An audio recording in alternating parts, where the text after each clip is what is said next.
Welcome to this hour's international news. Let's hear the headlines first. Trump warns China could face consequences over pandemic. Director of Wuhan lab denies virus link. 10 African countries have no ventilators. That's only part of the problem. Foreign governments condemn Hong Kong protest arrests. And Pakistan lifts limit on mosque congregations as Muslims' Holy Mother month approaches. These were the headlines. Let's jump into the details news now.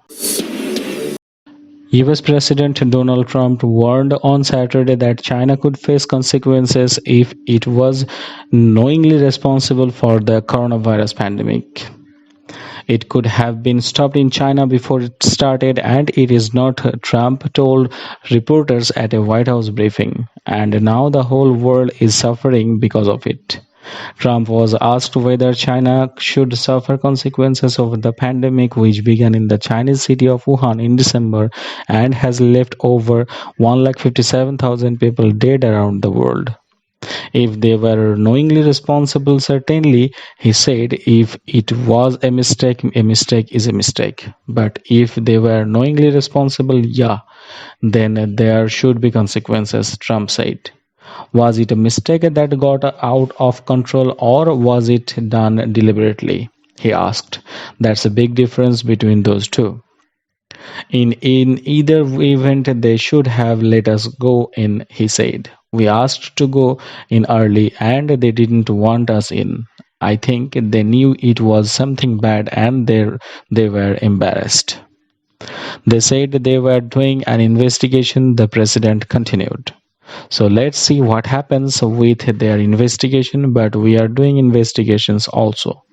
The Trump administration has said it doesn't rule out that the novel coronavirus was spread accidentally from a laboratory researching bats in Wuhan. Chinese Foreign Ministry spokesman Zhao Lijiang who previously alleged that the US military may have brought the virus into China, has rejected US media reports on the subject and said there is no scientific basis. The director of Maximum Security Laboratory in China's coronavirus ground zero city of Wuhan has rejected claims that it could be the source of outbreak, calling it impossible. Beijing has come under increasing pressure over transparency in its handling of pandemic, with the US probing whether the virus actually originated in a regulatory institute with a high security bioscopy laboratory. Chinese scientists have said the virus likely jumped from an animal to human in a market that sold wildlife. But the existence of the facility has fueled conspiracy theories that the germ spread from Wuhan Institute of Virology, especially its P4 laboratory, which is equipped to handle dangerous viruses. In an interview with state media published Saturday, Yua Jiming, director of laboratory, said that there is no way this virus came from us. None of his staff had been infected, he told the English language state broadcaster CGTN, adding the whole institute is carrying out research in different areas related to the coronavirus. The institute had already dismissed the theory in February, saying it had shared information about the pathogen with the World Health Organization in early January. South Sudan, a nation of 11 million, has more vice president than ventilators. The Central African Republic has 3 ventilators for its 5 million people in Liberia, which is similar in size. There are 6 working machines, and one of them sits behind the gates of the US Embassy. In all, fewer than 2,000 working ventilators have to serve hundreds of millions of people in public hospitals across 41 African countries.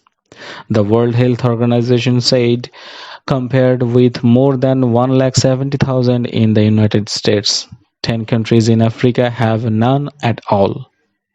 Glaring disparities like these are just part of the reason people across Africa are settling themselves for the coronavirus, fearful of outbreaks that could be catastrophic in countries with struggling health systems.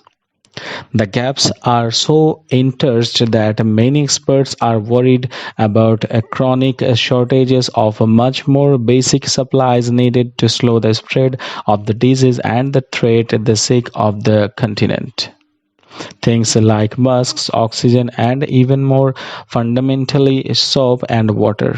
Clean running water and soap are in such short supply that are only 15% of sub-Saharan Africans had access to basic hand washing facilities in 2015.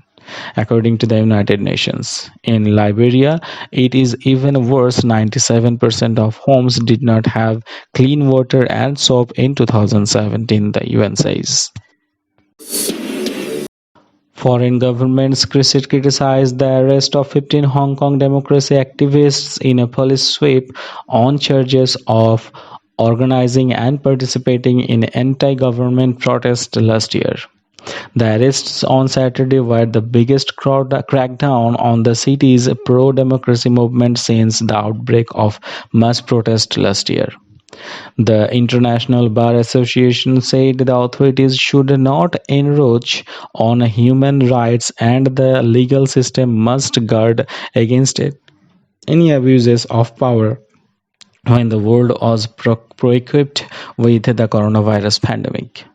The United States condemns the arrest of pro-democracy advocates in Hong Kong, US Secretary of the State Mike Pompeo said. Beijing and its representatives in Hong Kong continue to take actions inconsistent with commitments made under the Sino-British Joint Declaration that include transparency, the rule of law, and guarantees that Hong Kong will continue to enjoy a high degree of autonomy, he said. Pakistan has lifted restrictions on congregational prayers at mosques but put in place a host of safety conditions to avert the further spread of the coronavirus in the country, a statement said on Saturday. The South Asian nation, the second most populous Muslim country in the world, imposed the restrictions less than a month, allowing only 3 or 5 people at mosques for prayers. The decision of lifting restrictions taken a meeting between Pakistan President Arif Alvi and religious leaders comes less than a week before the Muslim holy month of Ramadan, in which the size of congregationals typically increases. Mosques are given permission conditional to taking due precautions. A statement following the meeting said, adding that it was mandatory for mosque visitors to wear masks. Pakistan has released 7,638 cases of the virus and 143 deaths, and health experts warn that congregationals pose the biggest threat to the limited healthcare institution of a country or more than 200 people.